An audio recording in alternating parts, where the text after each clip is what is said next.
Hi, guys. I know everyone's like on time. Jonathan, knock hello. Hi, Say Wong. Hi, Raph. On time. Wow. I know. Van isn't here. So, Explains it why it's on time.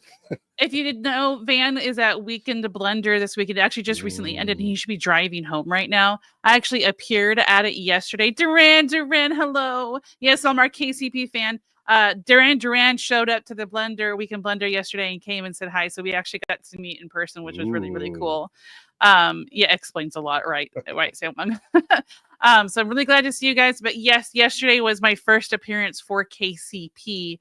Like officially at a table saying hi to people and whatnot like that. So I ran KyberCon 3 2 years ago. 2 years ago. Yeah. Which is crazy to think about. Yeah, I ran KyberCon 3, which was insane. And we put it together in like 5 weeks. So like I went through convention boot camp and I still have like my press release template saved and all this kind of stuff. It was kind of crazy. But it was a lot of fun as well. Excuse me. So first, as always, Gray, first, how are you? Good. Haven't had you on in a little while. It's been a while. I think since you were on vacations last time. It was That was last year. It was last year, yes. I can't remember exactly when, but I took off 5 weeks, and that was my first like real vacation from KCP in the over 2 years I had been on the channel. And I do have 1 week next month. I'm not going to be there, but I'll probably edit for it still. So that someone could just do the button pressing for me and the talking for me, because I do talk. I think we broke tradition. I think this is the first time in a year and a half I've been on that we're not giving away a lightsaber. Oh my goodness, that's hilarious. Last I saw, we were at 2,529 subs. And if you did not know, yes, we do give away a saber every 100 subscribers. And if you know anyone who might be interested in that, let them know about our channel. First segment. It is time for that nerdy news. That was insanely loud in my head. So first on the nerdy news, the Star Wars Hunters will shut down later this year. It will be officially shutting down on October 1st. The mobile multiplayer game, which opened to mixed reviews among critics, will have its last update on April 15th. It's a shame. Because having a Star Wars multiplayer game would have been awesome to like keep among the fan base. My personal opinion is I think a multiplayer game the style of many mainstream RPGs would do pretty well. Like maybe like an updated version of like WoW, or like a Skyrim version if it was Star Wars multiplayer would be like kind of really cool to experience. If you're interested in checking out the article about it, and you're watching the upload, it's in the description. But if you want to check it out now, I just threw the link into the chat. This article was written by John Atkins at StarWarsNet.com. Make sure to give him. It feels weird because I think we covered this on Saturday Morning Nerd Out when it started. Oh, that's so funny. Yeah, well, it didn't do the best. No. Which is unfortunate. So that is that story. Next, 5 films that inspired Star Wars storytellers. So spanning over different careers and lives, one thing that always stands out are the stories that inspire us. Star Wars inspires us all, and that's one of the reasons this channel exists, right? We talk about Star Wars. Kyber. Who inspires the storytellers, though? Who inspires those that tell the stories that we found inspiring? Well, if you want to check out an interesting article written by Amy Richow on StarWars.com that reveals different hints, and like you can see the influence of these stories that really inspired the writers of different Star Wars chapters, whether it be the movies or the shows and whatnot. If you want to check that out, I will post that in the chat, but it's also in the description. And this is from StarWars.com. Which was really, really, which is where I get most of my nerdy news from. Sometimes I do Star Wars Net. Sometimes if it's nothing quite new, I do Hollywood Reporter. It just depends. So that is what I have for the nerdy news. Anything you have to say about that? No, I love reading stories like this because you can tell George Lucas' inspirations, and he's inspired filmmakers for our generations and next generations even now too. 20 years younger because we're getting old. Stop. We were just talking with our guest beforehand about the Nintendo glove and how so many kids don't even know what that is. And my kids probably don't even know because do I have retro stuff like you do? No. The oldest, I think we have the original NES. but it's not something we ever play on. I think the original thing that my first ever console that I purchased with my own very money was a GameCube. I remember working at High Swisted, working at an amusement park where I was a ride operator at the time, and I worked overtime so I could have the money to buy that all on my own. I think we still have it. I'm not certain. We had 2 and we gave one to a friend. So like whatever one we have, I could just pretend it's the one I bought. Exactly. You won't know. Yeah, we just don't know for sure. All right. Next on our docket, we actually have James Kaiser, a producer of our show, aka Darth Cephalus. He's a flow artist himself. He brings us a flow every week to feature on the show. And one thing Arc Excala, our dear Van, loves to point out is we are one of the only shows that he is aware of, at least, that features a flow artist and talks about them and gives a link and tells people to check them out. This week's flow artist is someone I actually really enjoy seeing his videos on TikTok of. It's very high, like just high quality video and very interesting movement. It reminds me of a ballet of sorts too. So this week's guy is Jedi Knight Vince, and he's got some really cool videos. So please enjoy this flow of the show.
That is your flow the show of the week. You see how I mean by like the ballet type of feel from it? It's very a smooth fluidity to it. And yeah, it's really interesting.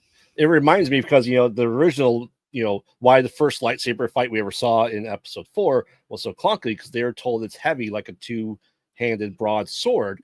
And then we got episodes 1 and we started the whole idea of like almost of a dance and light as air flows that we get now. Yeah, and I understand why it might feel heavy, but if it's light, shouldn't it not be? A type of birdie light in a sense. But yeah, I've always enjoyed Jedi Knight Vince's work and watching him do his stuff because I find it really interesting. It's funny because when I went to edit it, for some reason I accidentally moved it into the timeline sequence without audio and I was like, oh gosh, it didn't come with audio. I feel weird putting music to this without any kind of lightsaber sound. So I spent 45 minutes like matching up saber clashes for a bit. And then I realized when I wanted to check something, so I hit play on the video, like just in the browser, like on your computer, and it had music. I was like, wait, it had sound this whole time? You kind of like Sally feeling it. The whole time. So I was able to just wipe my work and put their actual stuff back in. And I was very thankful because I was like, this is going to take me forever. Nice. For editing people, editing takes a while. A bit, yes. Yes. All right. Well, it is time for our lovely guest. I'm very excited. Robert Estrada, who is the founder of Saber Guild. They have done a lot of really wonderful charity work, and I love their videos that I was actually watching earlier for some editing stuff. So please welcome Robert Estrada.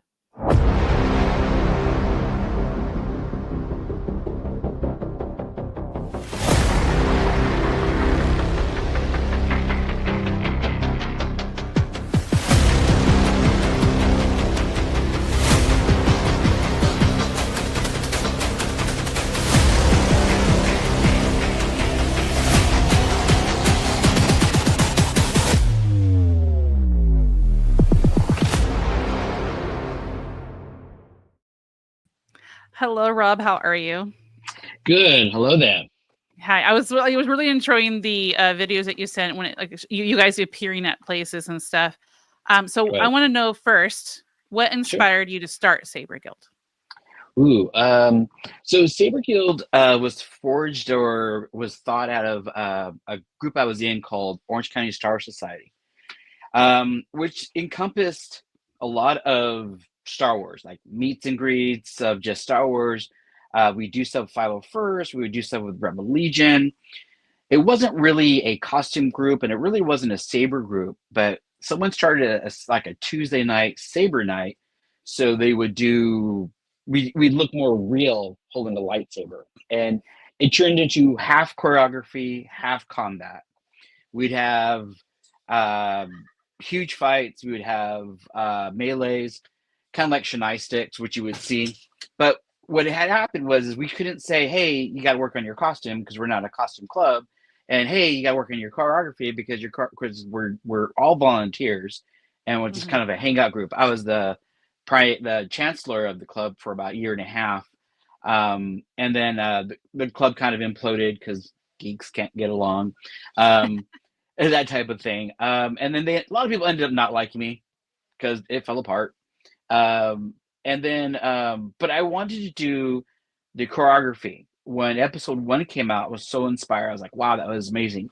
And to the point of the original New Hope lightsaber fight, it really was Darth Vader being a cyborg and Obi-Wan Kenobi being old. And that's what was one of the styles of the lightsaber that held in the two hands. And it needed a style of its own. So they weren't really like heavy. They were just like half robot, didn't have the same type of movement, and an older Hmm. man. And that's why the fighting was minimal. But the truth of the matter is they were both old actors. One was in a costume that you can't move in, and one was an older gentleman. I mean, that's just the It's facts just of what it. it was. Yeah. It is what it was. So the excitement had to be in the sabers and not necessarily the movement. But in the video intro that you have, just my input, my critique is it's very important doing choreography that you have the motivation. That is, if you're Anakin, you're hell bent of killing your master. You have Hmm. anger, you're attacking, and then you might be jiving left, right, and you're trying to be faster about it. And then if you're Obi-Wan, you're blocking, you're trying not to come up with a You don't want resolution to to hurt your Padawan. you're You know. exactly. You don't want to hurt your son. That's your motivation. I mean, so I always would talk to the people like, what are you doing? Are you just want to destroy? You just want to kill? Then you're going to be thumping hard. If you want to be sneaky and backstabbing, then you're going to be moving and trying to shuck and jive. Yeah. And you're going to try to exploit as much as you can. So some people are very good in their feet. Some people are not. So you want to kind of work with their strengths. So Saber Guild came out of Orange County Star Society. It was kind of my idea of starting a club because 501st didn't want lightsaber and Rebel Legion didn't want lightsabers. And so nobody wanted to do the choreography because they were all scared of their club being told no more playing around because Lucasfilm doesn't want people getting hurt. So I thought it'd be really smart in a legal sense of having its own club that had costuming standards like 501st Rebel Legion, that Hmm. had standards of lightsaber, safe live action lightsaber fighting that you could do, and there's parameters, there's safeties and Hmm. measures, there's things that we had in place. 501st was like, well, one blade's going to fling out and hit somebody, and then we're going to be told you can't do this anymore. And it's true. Somebody that could happen. It's very, very possible. That wasn't the point. So our club set out to set up parameters, and that is safety parameters, right? Like how far can someone be without getting hit? So we would disengage our screws on our lightsabers, and we'd go at it full speed and see where the sabers flung to. And it seemed Okay. like they wouldn't You just kind of they wouldn't travel experimented more. with it. Yes, we did the R&D for that. It wouldn't be more than 12 feet. So then we put in parameters, and it seemed to be pretty safe. And yeah, there's some crazy people out there that actually went out there and swung their sabers, and we sat back and watched where the blades land. So we did the R&D, and we started creating structure for that. And then I started putting in the safety parameters. And it really just started with like three friends, which was myself as a Jedi. My good friend Victor Jimenez, who was a Jedi, and then David, who was Darth Vader. Okay. So, you know, and Saber Guild was just, it was like no sound, nothing. And we would just mime the whole thing. You know, oh, you're here to take kids back to become evil. We won't let that happen, will we? And little kids would be like, and Darth Vader would be like, yes, come with me. They have the imagination they need just to hear you say a few lines. Yes. And then it almost sounded like as a narration. So it'd be like, oh, you know, these Padawans will never go to the dark side. And then Vader would be like, you don't know. And they were like, oh, he's choking kids, use the Force. And then Victor and then Vader, we do lightsaber fight. And then I wanted to grow more, but that's where it started from. And it started from a friend of mine on Rebel Legion was like, hey, nobody wants to do this. You want to do this with your little saber group? And I was like, yeah. So we did that. And we ran into more people. And so people were like, oh, you like doing live lightsaber? And like, you know, we're underground. Nobody would want us around because they're afraid we were going to be reckless and hurt them. And our costumes were not something of standard, you know? So that's where Saber Guild kind of started out with. I wanted to have a club that was costume standards as close as possible, support, that we support each other, and a culture where we built up, where we help one another. Well, we help each other doing choreography, we help each other doing costuming. Saber Guild, our motto was, it's a closer club, because you have to trust the person you're doing choreography with. You're swinging your lightsaber at high speed, and you have to know this person's going to hit their mark. And for me, like I was part of the Power 6 Hip Hop Army down here in Los Angeles. So I toured for 2 years for hip hop. I did musical theater in high school, but I was a jock. I did football and wrestling, so I'm very athletic. But for me, it was like all those elements of drama and intention and drill came from that. So, you know, when people started showing up, we stretched, we exercised, you got into shape.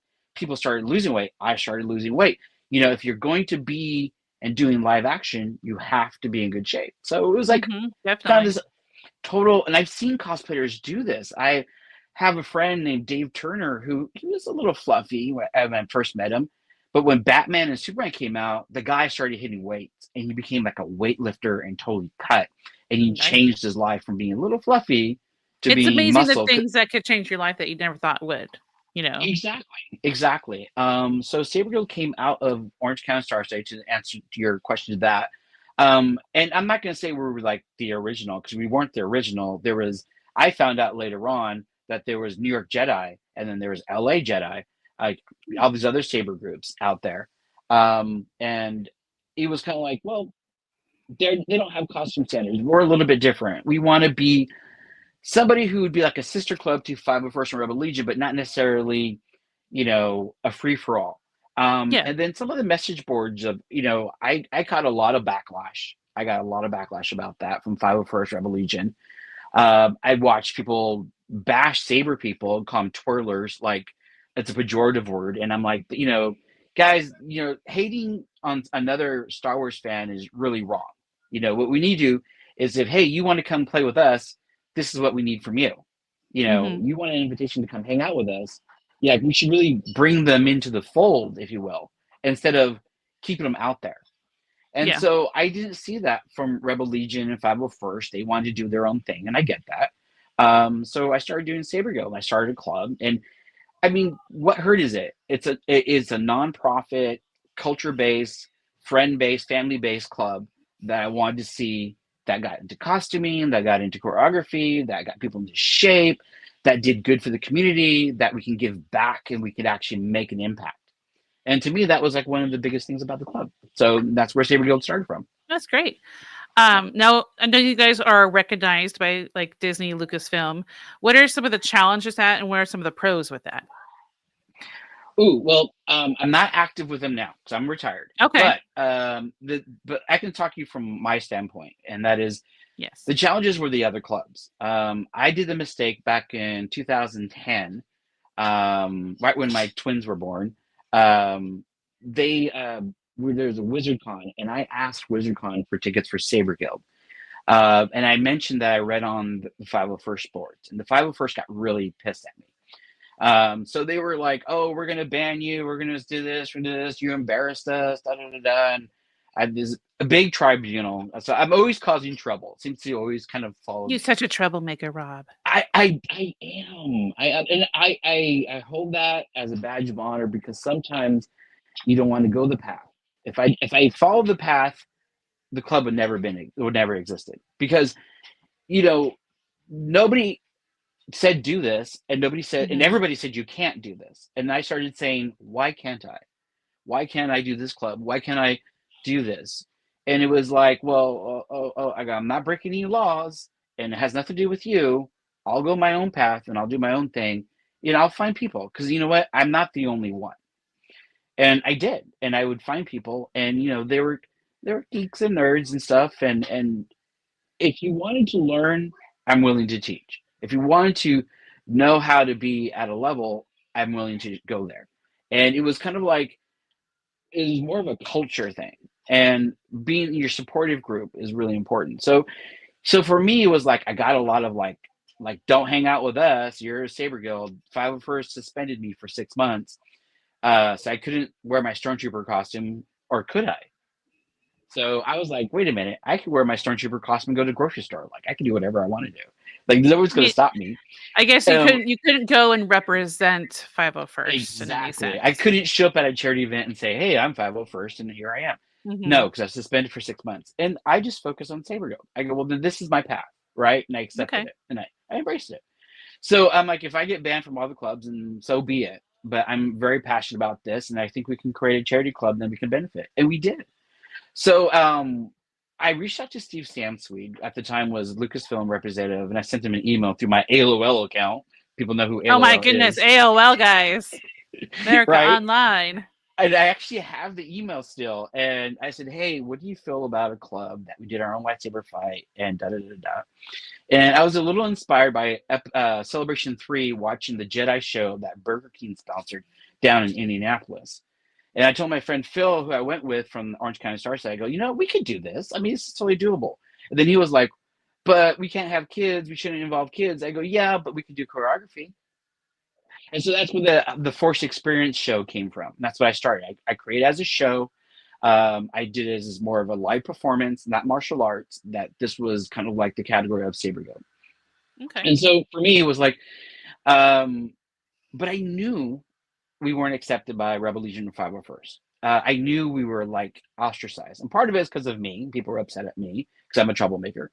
And part of it is because we're taking the limelight, right? But episode 1 really inspired me. And I did a couple of Christmas parades. And the signet of our Saber Guild is me at Laguna Hills Christmas parade. Someone randomly took that picture, and I was like, that's an awesome picture. And it was, it's kind of like episode 1 Ian McGregor type of a feel, who had really inspired me. And I used that for our club symbol, and it's been on everybody's jacket and t-shirt and badge and everywhere. And then there's variations of it. So that's where that picture came from. But I got a lot of pushback, and then of course a lot of trash talking, because why? Nerds and geeks can't get along. They're like, oh, here comes Rob in the Saber group. Here comes Rob in his Saber group. But to me, it was like, don't pay attention to the hate. Focus on what we're doing. And for me, it was like, focus on being not the only ones, but being the best at what we do, right? And that's all you can control. I can't control people's hate, passion, or whatever they want. So we focused on that. And I was a tyrant on that. Like, no, this has to be done, has to be faster, has to be slower, has to change it up. You need to do transitions, we need to do this. And so that theater kicked into me on that performance. And so we started having a reputation of having a high quality lightsaber show that kids enjoyed. And to me, that was the biggest sell. Keep it simple, 15, 20 minutes, get in, get out, do it fast, and do it well. And be safe, bottom line. So yeah, definitely. Yeah. So we also created parameters where you're not supposed to, not to do parameters. Our parameters were like, you can't perform unless you have at least 2 weeks of practice. the run-throughs, the soundtrack, and everything, and it was live performance. And I, as a performer, started voicing it, and I had to be the voice, but also as the head Jedi, it controlled the show. And so if something went wrong, I would have to do the cover up or pick up that ball and change it around. And I'm a theater kid, so I totally understand when something goes wrong live. Oh, right. One of the things that I had came up with is if your choreography is completely off, right? Because live choreography does go off. We do this 2-finger like at each other, and with our saber behind us. That means I need to reset, and I need to reset. So we had stage symbols, and and so we set all those in parameters so people can build on that. And you can take your 5 to 10 minute choreography and bring it in, and then they transition out, and it was kind of like this constant movement of energy, and we had a really good group.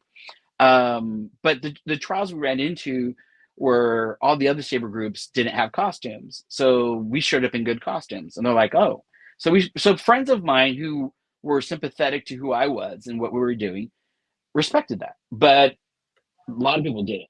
A lot of people really just hated our club, and they hated the fact that I was ahead of the club.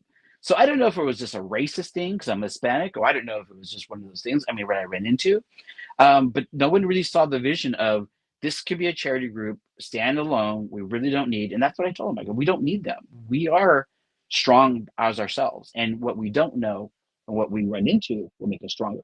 And so I went forward with it, and so we got permission from Lucasfilm, which is Steve Stamsweet, to answer your question. And then we kind of went through our creative, what we're doing, and try to become better at what we do. And then at that point, we got accepted by Lucasfilm as a charity group by Mary Franklin, who was the lady who took over Steve Stamsweet. So Steve Stamsweet retired, Mary Franklin took over, and we had good relations with her. We show up in Comic-Con, we show up in our costumes, we did the lightsaber fights. We got written up several times in the Insider magazine. And to me, at that point, it's like, okay, we've got a good club. Now it's promotion, exposure, and that's what we started to do. Okay, that's awesome. Yeah, if you guys didn't know, Robert's full name is Robert Troublemaker Estrada. That's his middle name, I guess. that is true. That's true, because I do get in trouble quite often. Yeah, my luck is pendulum. It goes really good and really bad. So when it comes to choreographing a performance that Saber Guild had when you were there, what kind of went into that? Well, my feeling was this isn't my show, right? This is everybody's show. So you go off, we're your partners, and partners are very important. You gotta trust your partners. At the time, the Red Twi'lek, it was my girlfriend, fiance. So I was like, I would do choreography with her. And Rob Yagahara, who was like probably my second in command at the time, had a partner, Gabriella or Gabby, and they were partners. And we would go off and do our own choreography, right? You got a partner, good. You got a partner, you can make the event, and whoever can make that date 2 weeks prior, they were in. Let me see your choreography. Okay. And then you go off to your choreography. You guys got 30, 40 minutes. And then I would float around, see where people are at. And sometimes people were like stuck. And I was like, who's the Sith? Who's the Jedi? What's your motivation? And I go from there. And I try to get them started, And some people were natural at it, and some people weren't. Some people need more choreography. And then what I didn't want to see was the yeah, just the same movement back and forth, very static. This whole thing, like back and forth. Yeah. Oh, wait. We go down. No, okay, stop. Okay. You got to mix it up. You got to mix it up. You got to transition around. You got to go one way. You can come in this way. Use the stage as just like a dance. Exactly. And then transition, right? And then drama. You don't agonize so I was always trying to teach people, you don't have to be like attack, right? You can sit there, you can go around, and then you can attack. Or you can sit there, right? And then go across, and then come back again.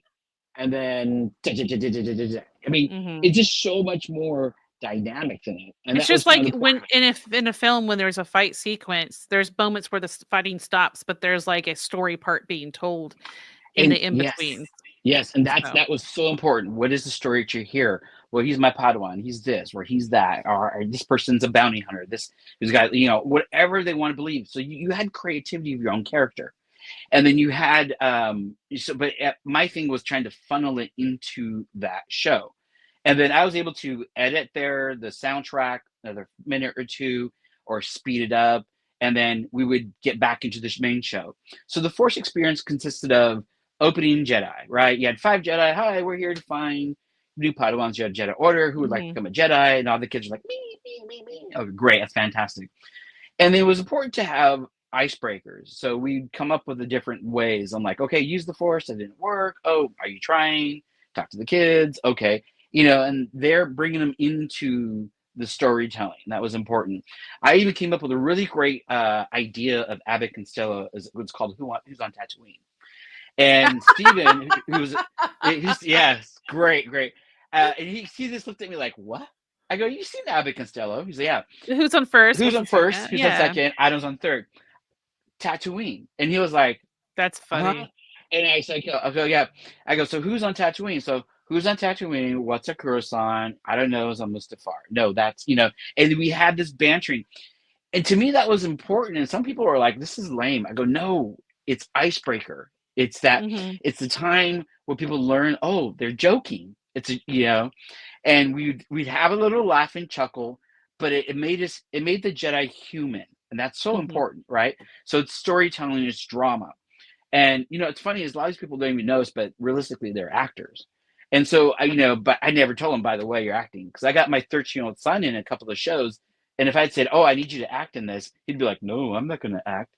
But if I just said, oh, do lightsaber fighting, he's like, oh, I'm there. And he was acting. By the way, he's now a South Carolina sheriff. So, okay. he's married. He's got my grandbaby and his wife. Aww. And he just passed the Sheriff's Academy. And before that, he was in the Navy for 4 years. Well, congrats to your son. Oh, thank you. But it's really great to see somebody who was part of this that transitioned over to something different, and that's what's fun about it. You can come in, you can go back, you can do what you want to do. So I'm trying to funnel people's talent, their vision, and try and give them more. And my thing is, you're here to learn and teach. If I expect you to be amazing at what you're doing, then you just have your own show, right? Yeah. So the show was Jedi, humor, interrupted, and Sith Lords show up, and at the end you get to the boss, and who's the boss? Darth Vader. And then you have Darth Vader, and boss fight. Exactly. So it worked out great, and then Darth Vader comes out, and he's and it started out from just someone doing a narration to soundtracks and a click track to where Darth Vader had, and all the sounds were the same, and I expand the music so people could do the choreography, and I was willing to take anybody in. I mean, we were a young club, and we had no shame. It was like, to make this let's work. just come in. We had a viewer who had a funny question who joined right when we were talking about you being a troublemaker, asked, what kind of trouble do you get up to? Well, if you want to know the exact trouble that Robert gets up to, you can watch the first about 10 minutes of the interview. People who would have disagreements with him, and it would be bigger than it really should have been, I guess it sounds like. But I mean, all types of trouble, all types of rumors. I mean, it's just like, from one thing to another. So whether it be geeks or not, no one can just always get along. So what do you feel has so the guys, the Saber Guild has done a lot of charity work over the time. What are some of the most meaningful events that you were a part of when you were with Saber Guild? For my history, mine was Ben 10 with Make-A-Wish. Okay. So Ben 10, I won't give you the specifics. I don't know what I can't say, but he was a little boy, and I believe he was facing terminal cancer. But his wish was to become a Jedi and defeat Darth Vader.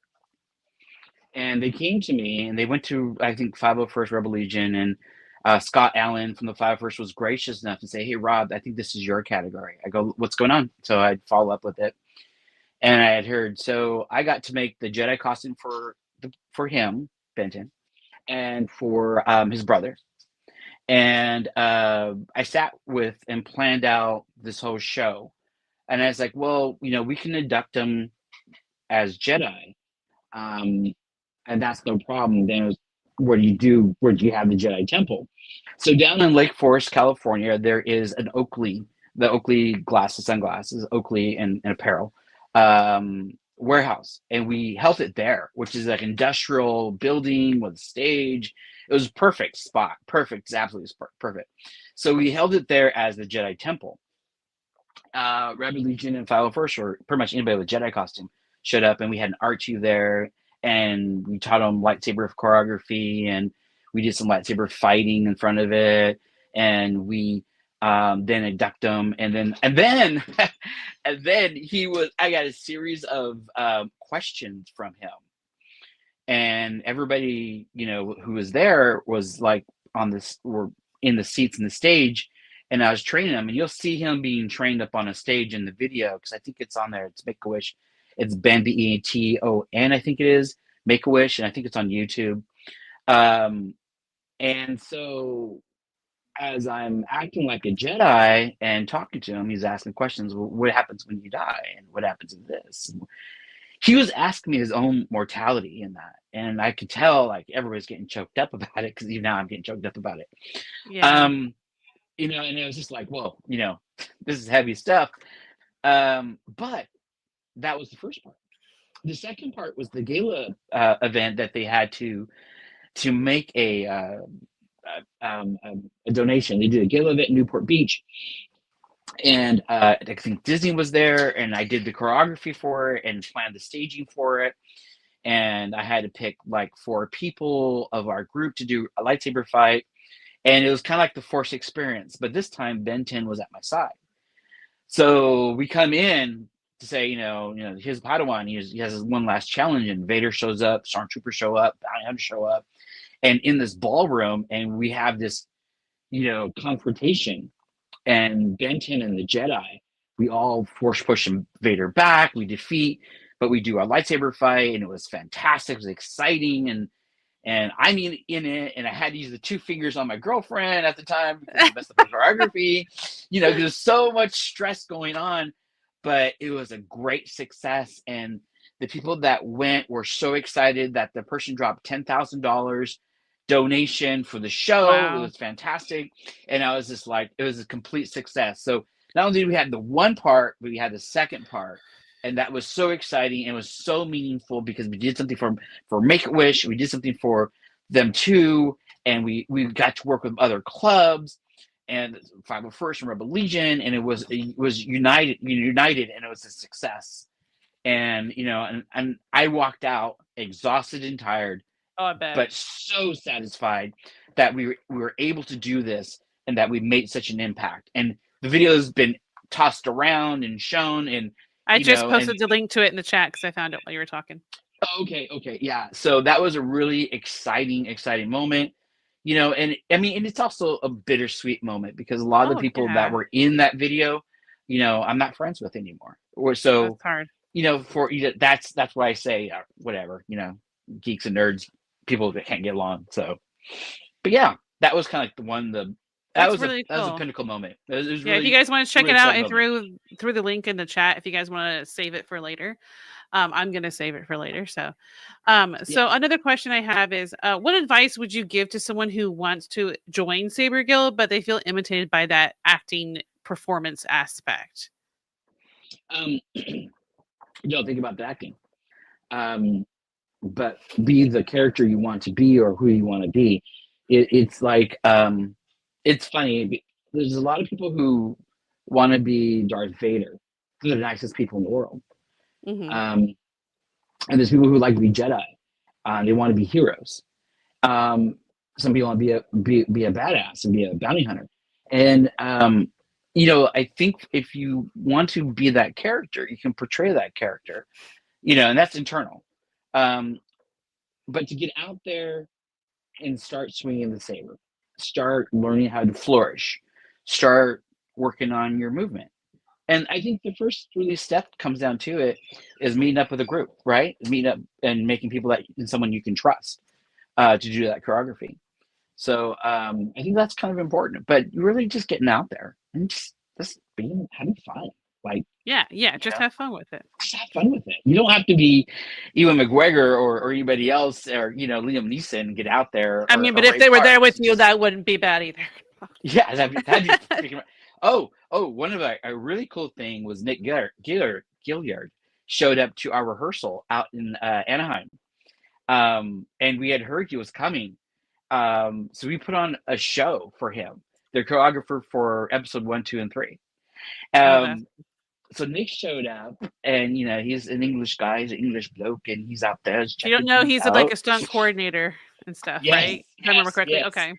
Yes, so he showed up because he has a house in Los Angeles, and so when he showed up, we actually put on the show, and I was, I got to take pictures with him. I told him, I go, your choreography inspired this club, and I was going to just go see Ewan and tell him, your performance with Ray Park inspired the club, and I made Ray Park an honorary member, and I told him, like, your amazing choreography inspired this club, this charity work. I think it's very important that these actors, I know they're actors, but you know what? They put a lot of time and work and effort. Oh yeah, it's not just like me, because it was like one of those, just like with like Matrix and stuff, where they trained and they worked on it so that they knew what they were doing, and a lot less of having to like face double for stunt people and stuff like that and stuff. So it was really cool to see them put all that work in. Now I know you're retired from Saber Guild, but with Star Wars constantly expanding, how do you see the future of something like Saber Guild, like evolving? I just see it getting bigger and getting better. And the whole point of Saber Guild was to have a culture where if people wanted to do it, it's free. Come out and do it. Volunteer your time. Mm-hmm. It doesn't cost anything, And maybe you're not at the point, like I had this one girl named Amanda, and I think it took her almost 3 years before she actually did a show. But she would show up to rehearsal, and she would show up to events, and she worked on her costume, and then she slowly built up to it, and it was kind of a confidence thing. But boy, it got her. Now she's married and got confidence, and she was a bit of a growth for her. And I love you go, Amanda, wherever you are. Yeah, Amanda Panda, love her to death. Amanda Panda, I love it. And we would laugh and make jokes about things because it's fun, and that's supposed to be, And but it was great because she was kind of like hanging out with me and my girlfriend, and we'd go do a show. We show up. We did each other's makeup. I did the Red Twi'lek. I did her makeup, Michelle. So Michelle Headley is, and then she became a bit of a celebrity. All the nerdy guys loved her because she was like sexy. She looked awesome. Yeah, I know. I was like, she looked awesome. Yeah. So you can't. Don't get me wrong. She is in very good physical shape. She still looks awesome. I'm just not connected with her. So, but yeah. Gotcha. No, because it happens. It's just like with anyone when you have a job for a while and then you don't work at that job anymore, you just don't see those people. If I stopped Kyber Cave Productions, I probably wouldn't be talking to Van much anymore, just because that's what we talk about like the entire time we talk. Exactly. So that's just what happens. And it's funny because a photographer was like, "Oh, she wanted to shoot Michelle in her makeup," and so I went and did. It's about an hour to get her makeup gone, so I airbrushed her whole body and everything, and then I put on my Jedi costume. I thought I'll get some shots in, and we had this whole portfolio shot of her and I as Jedi and Sith. And that was the ones that you sent me, right? Yeah, those are. Yeah, even the photographer tells me even today those are some of the best shots that she filmed. She captured a photo of me with my robe like just billowing out, and that me holding the lightsaber in front of me, and the white background. That's all her work. That's Jerry. She's really talented and fantastic work. So I got to meet some really cool people and do some really fun things. That's really, really cool. Now, I know since you're retired from Saber Guild, but do you have any projects that you have going on right now? Like, what are you doing now? Well, after Saber Guild, I did a project called DJ Galactic Ray. After that, it was like 2.5 years. The company I was working with doing club cosplay, because it's DJing club cosplay, I do DJ work for weddings and parties. That was doing that, and then when the club cosplay kind of dried up because he went bankrupt, I kind of stopped doing that. And right now, I actually have full custody of my twins. They're 14. They're finishing the last, years of high school, and I feel like I need to be here with them and with them, Yeah. So I'm just kind of like raising my kids. That's great. And take care of business. I'm not doing this specifically. I'm mom. I have a 15 and 11-year-old, 2 boys, and most of my days are on them. So yeah, exactly. And you know, and I'm a father of 6 kids from the same ex-wife. So the first four are all adults. The first three, well, the first I wouldn't say the first three, but the two middle children got exposed to all the Star Wars stuff and the oh yeah. costumes. So, but the twins not so much, just a little bit. Um, but you know, come Halloween, everybody knocks on my door. Dad, make me this costume, or you know, shorten this skirt or whatever. That's funny. So that was part I'm of trying the to Saber convince my Guild. youngest. My youngest hasn't seen any of the Star Wars. Okay. And I've been trying, they love YouTube and stuff. So I'm trying to convince my youngest to like watch with me, but let me record his reactions for like content. Yeah. But he's kind of like but my youngest is very shy too. So it's like he's a very shy kid. My oldest is not shy whatsoever. He's not into theater, but he is into music. He plays for his orchestra and stuff. So like you and I are both busy being parents, you know. That's you have no idea until you become a parent how busy that can make you. Yeah. I mean, and so for me it's like, you know, to swing a saber every so often would be fun. But it's like, you know, I need to be there for them. I'm a single parent, so they're with me 24/7. So it's like, Dad, I'm hungry. Dad, I want this. Dad, I want that. You know, it's like, you know, and then it's just like, oh, I need to go shopping. I need to do this, I need to do that. You know, so it's just like appointment, go. And they're twins. Actually, they're like a Luke and Leia, so it's a boy and a girl. That's fun. So yeah, so they're two different personalities and two different goals in life.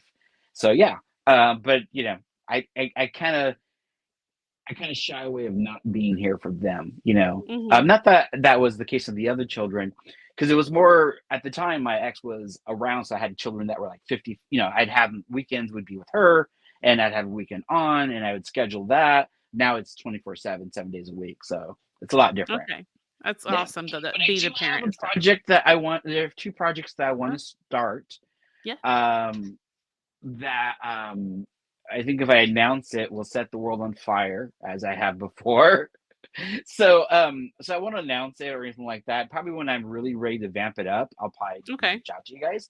But I think both of them are exciting, and I think both of them are pretty good. And consequently, by the way, I was with one of the groups that were at the time they were going to do saber combat, because there's lightsaber choreography and then you have saber combat.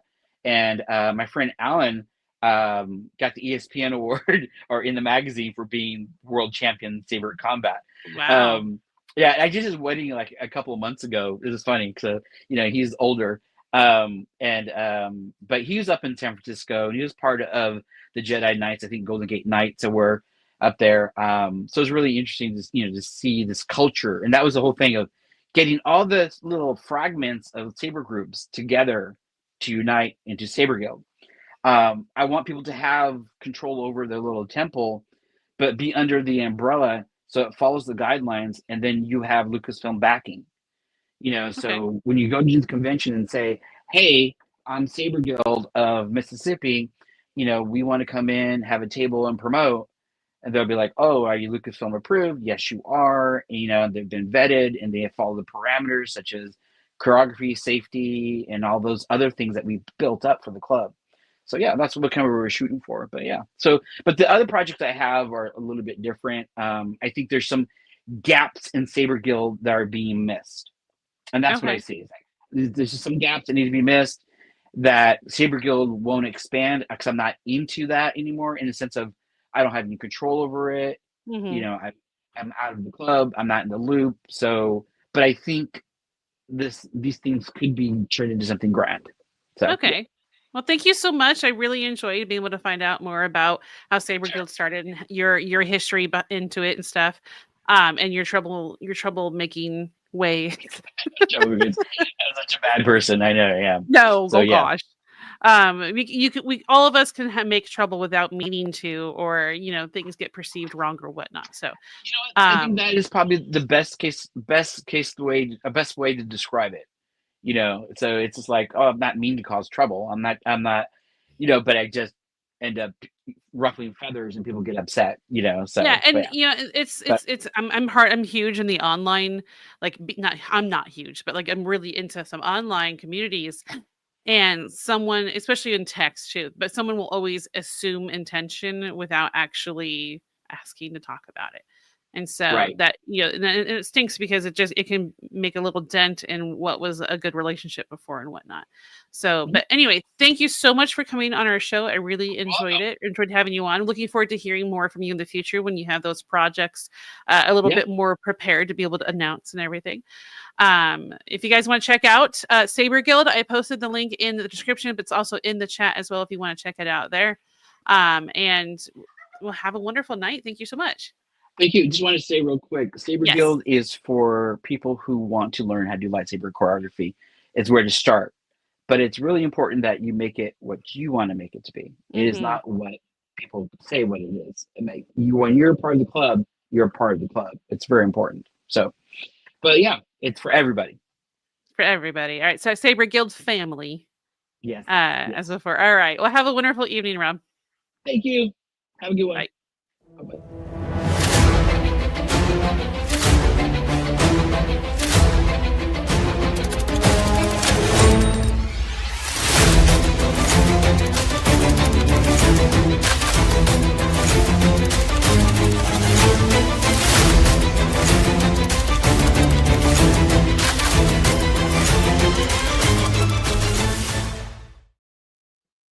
Oh, we're tiny. We were tiny for a second. I was like, oh no, I forgot to fix the layout. All right. Well, thank you so much, Mr. Estrada, for coming on our show. I said Mr. Estrada, but I called you Rob during the interview. So what am I thinking? I really enjoyed watching some of the videos he sent me. He sent me like a YouTube channel, and I went through like watching some of the choreography and stuff. And it reminds me of the days when I did martial arts and had fun doing some choreography. We appeared at schools doing demonstrations and stuff, and got to do some choreography with that. That was a very, very long time ago when my body was not falling apart from its issues with the tissues. That's how I put it lately. Anyway, so that was a lot of fun. Yeah. I mean, every time I come on the show and watch the show, is that I really want to buy that black outfit to complete my, Balin skull. Come on, oh gosh. The only difference between I feel like you and Balin Skull right now is that the character when oh gosh, I'm blanking on his name, Ray Stevenson, had a shorter beard. That's like the only difference that I'm seeing. He did have an interesting head of hair on him. Maybe you could transfer what you would cut off to the to do that. All right. Well, moving on, guys. We have Guess That Character next. Ooh. Will you be able to guess that character that Mezzo comes up with? I know we've had Van's been wanting to have like music when we're doing this and stuff. So here's the music that we can have on for the moment. Gosh, I'm not sure if that's really loud or not. But sounds fine. I'm gonna turn it down just a tiny bit. And maybe it's just loud in my ears. Probably. All right. In the chat, y'all. Who be this? It's not an easy one. Who be this? I picked hard ones actually this week. Oh, I did. I picked 2 hard ones. If you know who it is, throw it in the chat, or who you think you might know. Like who you think it could be. Interesting. I have thoughts. You can put it in the private chat, Graveyard, if you don't want to put it out in the public. You don't want to be seen as wrong, but have people like see what it is. Like, it's pedestrian number 2. No. I was going for pedestrian number 5 myself. Oh, gosh. The bounty hunter Leia was disguised as, Say Wong says. And what's that name, Say Wong? Did the bounty hunter she dressed up as Princess Leia disguised meeting Jabba? This one's actually kind of hard. All right, so this one is Slow and Low. Okay. So if you don't know who Slow and Low is a male abonado who resided on Canto Bight. He made a fortune selling driftwood sculptures and lived on the beach in the coastal city on the desert planet Katonaika. In 34 ABY, Lowe saw Finn and Rose, Tico, illegally land and abandon their ship on the Canto Bight beach. Annoyed, Lowe told Finn and Rose that they were not allowed to leave the ship here, but they ignored him and proceeded to the Kanto casino. Lowe informed Kanto Police Department about this and accompanied officers to the casino where he observed Finn and Rose and confirmed their identities to the police. And he was startled as the officers stunned and arrested Finn and Rose. So if you haven't seen the sequels to... oh oh gosh, Force Awakens, then you wouldn't know who this is. But he was a proud citizen of Cantobite, and Slow and Low took his job very seriously, something that was demonstrated as when Finn and Rose Tika refused to pay attention to him. They should not park on the beach, so he didn't want to let them get away with it, so he called the police. And apparently, to amplify his eyesight, that was failing, he used surgical lenses. I mean, I'm not gonna lie. I agree. I think it was the bounty hunter dressed up. Now that like they say that, I really see where that would have been. All right, here's the next one. Is this one hard? Do you think that's hard? Maybe it's not. Who do you think this be? Clearly, it's a unicorn. Oh, dang it! Graveyard. You got it. No, it's not a unicorn, and it's not a rhino either. What? Oh, there's my other guess. Yeah, I knew you were thinking that. Those of you in the chat, do you have any guess on what this could be? What could it be now? Come on, say along. I know you got this. Nobody's guessing. Oh, what Force Whale Say Long says. That would be interesting. Yeah. Oh, Space Whale. Those are so cool too. Kevin's saying the Hut from Mandalorian. Hut from Mandalorian. Is it the Hut from Mandalorian? It is a hut, but it is Zero the Hut. Zero. I can't say it. Desiligic Tour, also known as just Zero the Hut, was a Hutt male crime lord who was the title master of the Hutt clan, controlled 7 star systems in the name of the Hutt clan during the decline of the Galactic Republic. A native of the planet Slaheron. Okay. I should have practiced. Zero eventually left Hutt space. I wrote it down, but it's like not. I got it from the Wikipedia in favor of the galaxy's core worlds and established his residence on Coruscant, the galactic capital of the Republic. In addition to his father and mother, Zero's family included his son Hero and Jabba Desiligic Tour, his nephew who fathered the Huttlet heir Rhoda. Gorga Desiligic Arpo was another influential relative of Zero, serving as a member of the Grand Hutt Council. Now, in the year 22 BBY, Zero formed a secret pact with Count Dooku, the leader of the Confederacy of the Independent Systems, during the early days of the Clone Wars, and he was ultimately murdered in 21 BBY, 1 year later, by the Palowick singer Cy Snoodles, Zero's one-time lover, whom Jabba hired to kill his uncle and retrieve the Hutt Council records. So that was an interesting one because I was like, oh, this might throw people off and think it was maybe Jabba, you know? Yeah, definitely not Mandalorian because that's like definitely not. No, 15 years after the Battle of Yavin. Yeah. Oh gosh, I'm terrible about the timelines. Like I almost kind of wish I had my own like little timeline thing to keep track and stuff like that. So that would have been nice. Well, let me just, before we end up our show with Talk of the Town, I just want to remind everybody that Retro Alcove has an episode coming out tomorrow night, so make sure to watch for that. Next month, we have VacaCon that KC and KCP will appear at. I will be there in attendance, and I will actually have some merch with me, including Retro Alcove Pilsner glasses, and I'll have the Retro Alcove blanket. I got those ordered to be there next month. I'm not sure if we're selling those per se, or you can come and see them. I actually shattered my KCP mug yesterday. I went to the event and I forgot that I wrapped it in the hoodie I'm currently wearing. And when I pulled the hoodie out of the bag, I went, oh no. And like my brain realized, and then I hear and it broke in like 7 pieces on the floor. The logo stayed in whole, but I was like, hi, and I threw it away. And I got to meet a couple cool people yesterday. Pete Salazar, who's been on our show a couple times, who's the head of Planning Weekend Blender. I got to meet him yesterday. And I also met Nick Palma, who played Michelangelo in Secret of the Ooze, the physical stunt performances. And so that was pretty cool.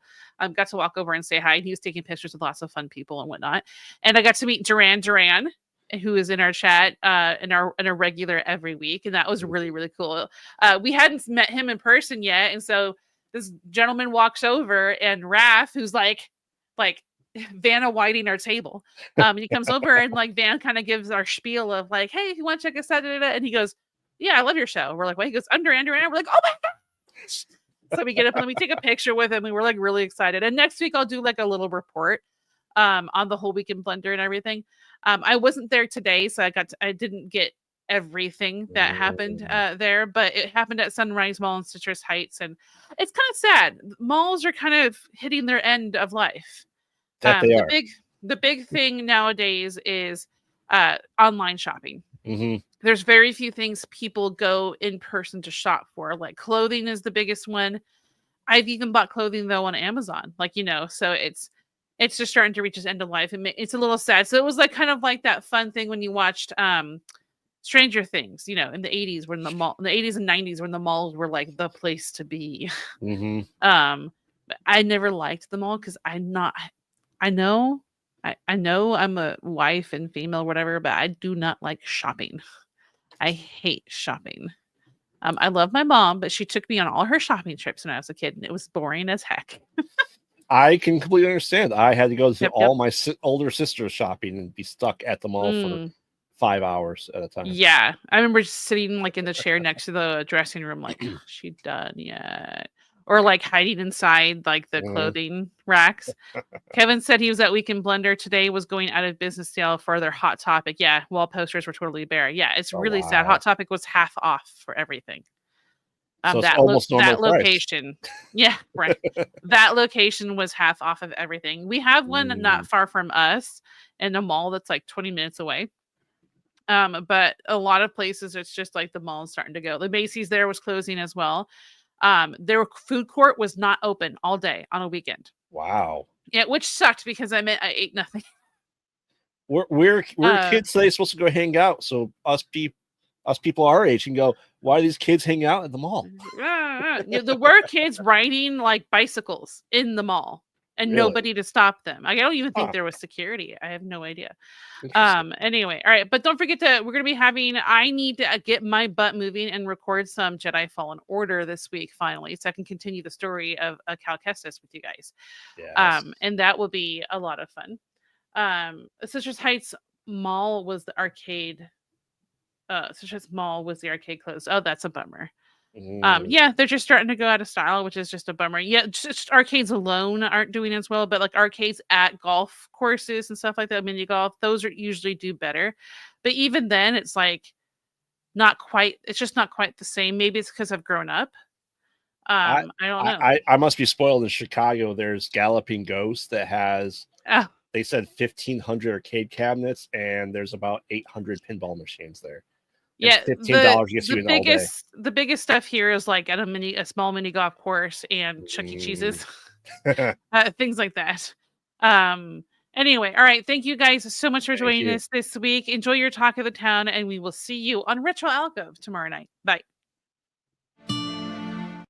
I had to do it correctly. I hate the way that StreamYard changes things, and I don't remember. Okay.